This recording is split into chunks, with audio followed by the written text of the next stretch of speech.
Антибиотик қабылдағанда неге біздің ішіміз өтеді? Жалпы сіз көп естіген боларсыз, антибиотиктен кейін хелакворт, леникс сынды дәрілерді ішу керек дегенді. Ендеше кеттік. Егер сіз антибиотиктен кейін ішіңіз өткен болса, комментарияға жазып, каналға тіркеп, лайк басыңызды, әрі қарай көруді жалғастырыңыз. Жалпы адам организмінде қажетті бактериялар өмір сүреді. Олардың өзі негізгі, қосымша, патогенді болып жіктеледі.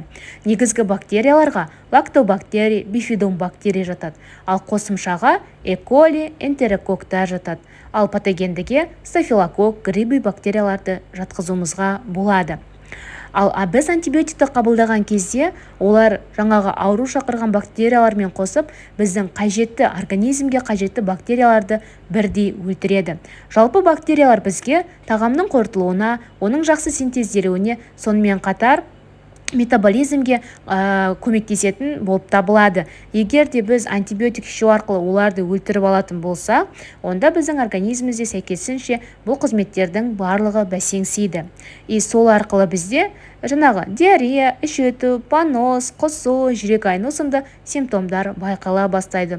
Сол үшін де антибиотик қабылдаған кезде міндетті түрде оның қасына өзіңіздің жаңағы қажетті бактерияларыңызды қалыпқа келтіру үшін әртүрлі дәрі-дәрмектерді ішуіңіз өте пайдалы.